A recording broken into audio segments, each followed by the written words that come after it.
Olá, futuro universitário, seja bem-vindo ao canal GBF. Sou o professor Geraldo Barbosa em mais uma resolução comentada do PAS, etapa 2. PAS, Programa de Avaliação Seriada, ano 2020.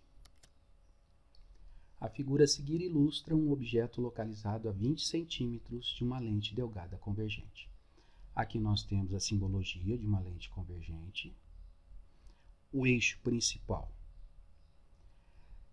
cuja distância focal é de 60 centímetros. A lente é convergente, de acordo com a convenção de sinal, 60 centímetros é positiva, a distância focal é positiva.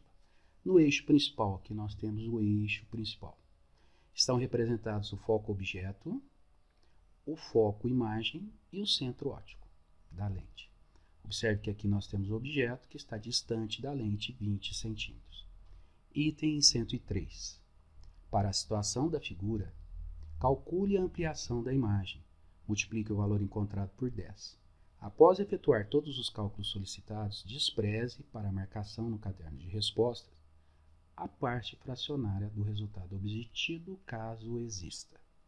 Então, nós temos a lente convergente, aqui uma simulação de todas as possíveis formações de imagens numa lente convergente. Observe que quando o objeto aqui estiver nesta posição, ele vai estar entre o foco e a lente. E a imagem será virtual, direita e maior.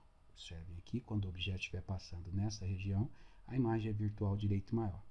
Como que nós obtemos essa imagem? Basta traçar dois raios notáveis. Aqui na simulação nós temos três raios notáveis. O primeiro é aquele que, saindo do objeto, olha, ele incide paralelo ao eixo principal, ele passa pela lente, ou seja, ele refrata passando pelo foco imagem. O segundo raio notável é aquele que sai da cabeça do objeto, ó, passa pelo centro óptico e não sofre desvio, observe. E o terceiro raio notável é aquele que sai da cabeça do objeto, passa pelo foco objeto e refrata paralelamente ao eixo principal. Basta usar dois desses raios notáveis, não tem a necessidade de usar os três. Eu aconselho você, aluno, pegar uma folha de papel quadriculado e fazer 6 desenhos.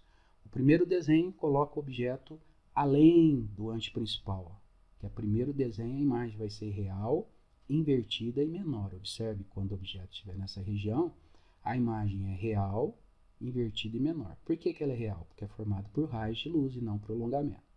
Quando o objeto estiver passando bem em cima do anteprincipal, que é o dobro da distância focal, a imagem será real, invertida e de mesmo tamanho que o objeto. Observe que quando ela é a única situação que o objeto e a imagem têm o mesmo tamanho.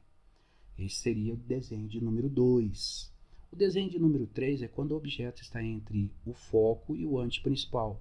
A imagem é real, invertida e maior. Real, toda imagem real, aquela que é formada por raio de luz e não prolongamento. E esse seria o desenho número 3. Quando o objeto estiver bem em cima do foco, a imagem explode, a imagem é imprópria, ela não é nem real nem virtual. Observe que quando o objeto estiver passando em cima do foco, ó, a imagem desaparece. Ó. Tá? Ela é imprópria.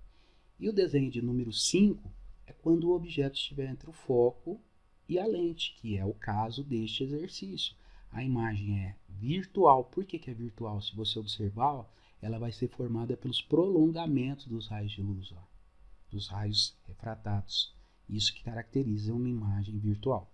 E o desenho, o nosso item, é nesta situação, onde o objeto está entre o foco e a lente. Imagem virtual, direita e maior. E o exercício pede quanto que vai ser o aumento, ou seja, quantas vezes a imagem vai ser maior que o objeto. A relação I sobre O. Sabemos do estudo analítico que o aumento, ou seja, a relação de I sobre O, é igual a F sobre F menos P. Tem outras equações que permitem calcular o aumento linear transversal? Tem, mas essa daqui é a mais simples nesse momento. Distância focal da lente é mais 60, porque a lente é convergente. O AP é a posição do objeto. O objeto está a 20 centímetros da lente. Então, e o objeto é real, por isso que a posição P é positiva. Sinal menos vem da fórmula. Fazendo as devidas contas, acharemos o e-mail. Como o resultado é fracionário, nós vamos multiplicar por 10 e o resultado será de 15. Este foi o item 103. Item 104. Considerando o posicionamento correto e o tamanho da imagem comparado ao tamanho do objeto, esboce no espaço disponibilizado a seguir a imagem do objeto conjugada pela lente. Para isso, faça uso do raio notável que se propaga paralelamente ao eixo principal. Então, ele está pedindo para usar este raio notável. E do raio notável que se propaga passando pelo centro óptico. Então, veja, se você seguiu o meu conselho, pegou uma folha de papel quadriculado e fez todos os 6 desenhos, te mostrei 5. Você poderia estar me perguntando, e o sexto? O sexto é de lente divergente. Só que agora aqui nós vamos só fazer 5 desenhos e a lente é convergente. A sugestão. Neste caso, o objeto está entre o foco e a lente, então nós vamos traçar o primeiro raio notável. Todo raio que incide paralelo ao eixo principal, sempre saindo da cabeça do objeto, ele refrata passando pelo foco. Todo raio que incide passando pelo centro óptico, ele refrata sem sofrer desvio. Veja que os raios refratados não se encontram. Eles não, mas os prolongamentos sim. O prolongamento deste raio refratado está aqui. O prolongamento deste raio refratado está aqui, ó. E aqui onde ele se encontra que se forma a imagem. Imagem formada por prolongamento de raio é uma imagem virtual. Então aqui é a resposta do exercício. Obtivemos graficamente a imagem virtual direita e maior da situação mostrada. Aqui nós temos o simulador, veja, né? Mais uma vez, que quando o objeto estiver nessa região, a imagem é virtual direita e maior formada pelos prolongamentos, olha lá. Viu? Aqui, ó. E a posição da imagem vai depender da posição do objeto. Tem situações que a imagem vai se formar bem em cima do foco aqui, ó. Se o objeto estiver bem no meio do caminho aqui, ó. Tá? Meu desenho aqui, pode ver que está quase na posição 10, né? Aqui é metade da distância focal. Por isso que a imagem está quase em cima do foco. A terebentina é um líquido incolor que flutua na água. É volátil, produz um vapor irritante de odor penetrante e desagradável e é altamente inflamável. A tabela a seguir contém características físico-químicas da terebentina.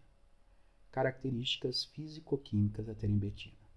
Índice de refração, 1,5, calor sensível, 7,15 calorias por grama grau Celsius, calor latente de vaporização, 70 calorias por grama, temperatura de fusão, menos 50 graus Celsius, temperatura de ebulição, 160 graus Celsius, densidade, 0,87 gramas por centímetro cúbico e ponto de fulgor ou de inflamação de 35 graus Celsius. A seguir, a figura ilustra um recipiente de vidro de 1 litro, completamente preenchido com terebentina e cuja superfície superior está exposta ao ar atmosférico. No gráfico é mostrado o comportamento do volume de 1 litro de terebentina em função da temperatura. Então aqui nós temos o gráfico do volume em função da temperatura. Uma temperatura de 0, o volume é 1. Uma temperatura de 100, o volume é 1,092. E aqui o recipiente de 1 litro completamente cheio de terebentina. Aqui dentro nós temos a terebentina, aqui fora o ar atmosférico e aqui a superfície que separa esse dióptro. Dióptro é o conjunto de 2 meios homogêneos e transparentes. No caso aqui, terebentina e ar formam um dióptro.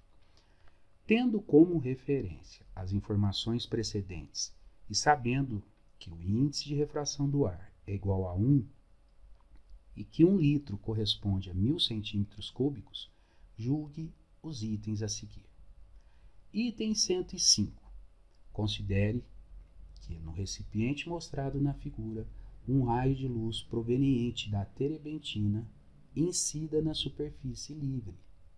Nesse caso, haverá reflexão interna total se o raio incidir com um ângulo superior a arco seno de 2/3, em relação à direção normal à superfície. Bom, nós temos aqui uma situação de reflexão total.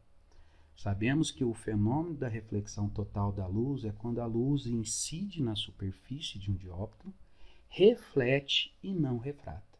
Daí o nome, reflexão total, só temos reflexão, não temos refração, também conhecida como reflexão interna. Para que esse fenômeno ocorra, duas condições têm que ser satisfeitas simultaneamente. A primeira delas, a luz tem que estar se propagando no meio mais refringente, ou seja, no meio de maior índice de refração. Como a luz está aqui dentro da terebentina e se propagando em direção ao ar, para que ocorra reflexão total, a terebentina tem que ter um índice de refração maior do que o do ar. E nós vimos no enunciado que tem o índice de refração absoluto da terebentina é 1,5, enquanto que o índice de refração da luz no ar é de 1. Então a primeira condição está satisfeita. A segunda condição para que ocorra o fenômeno da reflexão total é que o ângulo de incidência, ou seja, o ângulo em que o raio incidente forma com a normal, tem que ser maior que o ângulo limite. Então, para isso, nós temos que saber calcular o ângulo limite. E o ângulo limite de um dióptro é dado por seno do ângulo limite, é o menor índice dividido pelo maior. Quem tem o menor índice? A terebentina ou o ar? Nós vimos que é o ar, que vale 1. E o índice de refração da terebentina é 1,5. 1 dividido por 1,5, em fração, dá 2/3. Daí, para que ocorra a reflexão total, as duas condições têm que ser satisfeitas. A primeira nós vimos que está sendo satisfeita. A luz está se propagando na terebentina. A segunda condição é que o ângulo de incidência tem que ser maior que o ângulo limite. Se o seno do ângulo limite é igual a 2/3, o ângulo limite é igual a arco seno de 2/3. Daí a luz aqui na terebentina, para que seja totalmente refletida, ela tem que incidir com um ângulo maior que L. Logo, o ângulo de incidência tem que ser maior que arco seno de 2/3. Logo, o nosso item está correto. Item 106. Se o volume de 1 litro de terebentina estiver na temperatura de ebulição, então a vaporização completa desse líquido consumirá menos que 40 kcal, 40.000 calorias. Certo ou errado? Vimos dos dados, das características físico-químicas da terebentina, que a densidade dela é de 0,87 gramas por centímetro cúbico. Sabemos que a massa é o produto da densidade pelo volume, e o volume é de 1 litro. 1 litro tem 1.000 centímetros cúbicos. Então, olha a densidade, está em gramas por centímetro cúbico, o volume está em centímetro cúbico, o resultado será em gramas. Teremos então 870 gramas de terebentina. Como ela já está na temperatura de ebulição, para que ela vaporize completamente, só há necessidade de calor latente, que é dada pela equação. Quantidade de calor latente é o produto da massa vezes o calor latente de vaporização. A massa, 870 gramas, que nós calculamos. O calor latente de vaporização é dado da tabela, latente de ebulição, de vaporização, calor latente de vapor, 70 calorias por grama. Aqui nós temos gramas, 870 gramas. E aqui calorias por grama, cortam-se grama com grama, sobra caloria, resultando em 60.900 calorias, que é igual a 60,9 kcal, que não é menor que 40. Daí o nosso item está errado. Item 107. Se o coeficiente de dilatação volumétrico, gama, da terebentina, contida no recipiente mostrado na figura, for 100 vezes maior que o do vidro, então uma variação de temperatura ΔT no volume V de terebentina acarretará uma dilatação aparente igual a 0,99 gama vezes V vezes ΔT. Certo ou errado? Para resolver esse item, o aluno deverá ser capaz de entender a teoria de dilatação aparente. Vamos brevemente mostrar um pouco dessa teoria. Aqui nós temos um recipiente de volume qualquer e dentro dele nós temos terebentina. O volume da terebentina aqui dentro é V. Vamos aquecer esse recipiente que contém terebentina. Quando nós aquecemos, ocorrem duas dilatações aqui. A dilatação da terebentina e a dilatação do frasco. As duas ocorrem ao mesmo tempo, simultaneamente. Porém, por motivos didáticos, nós vamos imaginar somente a dilatação da terebentina. Então, somente o líquido vai dilatar. Imaginando. Essa aqui é a didática para se aprender dilatação aparente. Então, se só a dilatação, ocorrendo só a dilatação da terebentina, o nível da terebentina vai sair daqui e subir até lá em cima. Essa subida do nível representa a dilatação da terebentina, que nós damos o nome de dilatação real, a dilatação do líquido, e só do líquido, a dilatação real. Porém, nós sabemos que o frasco, o recipiente, também dilata. Agora nós vamos imaginar só o frasco dilatando. Se o frasco dilata, o volume da terebentina o nível da terebentina vai abaixar. Então, imaginando só a dilatação do frasco, olha só, o nível da terebentina baixou. O nível estava aqui e baixou até esse outro nível. Quanto que abaixou? O quanto abaixou é que nós damos o nome de dilatação do frasco. Então, esse abaixamento do nível aqui corresponde à dilatação do frasco. Mas, na verdade, as duas dilatações ocorreram simultaneamente, tanto da terebentina quanto do frasco. Então, o que você vê, o que aparenta para você, é o nível de terebentina sair daqui, deste nível, e chegar até aqui. Esta variação aqui do nível da terebentina que você vê, nós damos o nome de dilatação aparente. E pela figura está fácil de saber que a dilatação aparente mais a do frasco corresponde à dilatação real. Se a dilatação real corresponde à do frasco mais a aparente, o coeficiente de dilatação volumétrica real vai ser a soma do coeficiente de dilatação do frasco mais o coeficiente de dilatação aparente. Sabemos que o coeficiente de dilatação da terebentina é 100 vezes maior que o do frasco. Logo, o do frasco vai ser 100 vezes menor. Por isso que a gente pega o da terebentina e divide por 100, que dá a mesma coisa que 0,01. Como nós queremos a dilatação aparente, eu vou isolar o coeficiente de dilatação aparente. Vai ser 1 menos 0,01, que resulta em 0,99 gama. Esse é o coeficiente de dilatação aparente. Queremos, então, finalmente, calcular a dilatação aparente. Sabemos que ΔV aparente é o volume inicial da terebentina, vezes o gama aparente, vezes o ΔT. O volume inicial é o volume que tinha aqui, era V. Ó. O gama aparente nós calculamos 0,99 gama, vezes o ΔT. Esta aqui é a dilatação aparente da terebentina, que é igualzinho que foi dado no enunciado, que permite concluir que o nosso enunciado está correto. Item 108. De acordo com os dados da tabela, para aquecer 1 litro de terebentina de 20 graus Celsius até o ponto de fulgor, são necessários mais de 100.000 calorias, mais de 100 kcal. Certo ou errado? De acordo com a tabela, o ponto de fulgor é de 35 graus Celsius. Então, será que para levar a terebentina de 20 graus Celsius até 35 eu preciso de mais de 100 kcal? Para isso, vamos calcular a massa de terebentina. Na verdade, já foi calculada, que é o produto da densidade vezes o volume. A densidade é 0,87 gramas por centímetro cúbico, dado na tabela. O volume é de 1 litro, e 1 litro tem 1.000 centímetros cúbicos, resultando em 870 gramas. Para aquecermos a terebentina de 20 até 35, que é o ponto de fulgor, quando desejamos aquecer, nós temos que ter calor sensível. E o calor sensível, a quantidade de calor sensível é dada pela fórmula mc∆T. A quantidade de calor, então, vai ser a massa, 870 gramas. O calor específico sensível, que foi dado também na tabela, 7,15 calorias por grama graus Celsius. A variação de temperatura, nós vamos de 20 até 35. Então, de 20 até 35, a variação é final menos a inicial, 35 menos 20. Fazendo-se essas contas, resultará em 93.307,5 calorias, ou aproximadamente 93,3 kcal, que é menos que 100, não é mais. Daí concluímos que o nosso item está errado. Item 109.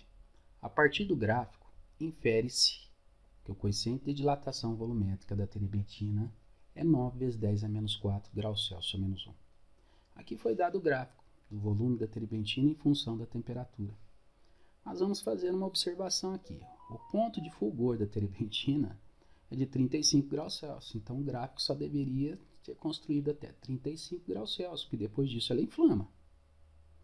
Como a relação é linear, nós vamos admitir isso como correto. O certo era analisar só até 35 graus Celsius. Temos então que a variação do volume é V0 gama vezes ΔT. Teoria. A variação do volume de 1.000 centímetros cúbicos até 1090, a variação é 90. O volume inicial é 1000, o gama nós queremos saber e o ΔT é de 100 graus Celsius. Daqui nós temos que o coeficiente de dilatação volumétrica da terebintina é de 9 vezes 10 a menos 4 graus Celsius menos 1. Logo, o nosso item está correto. Chegamos ao final de mais uma resolução do PAS segunda etapa. Espero que tenha gostado. Se não gostou, dá um dislike. Se gostou, dá um like.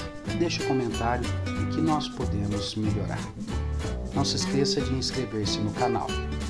Até a próxima.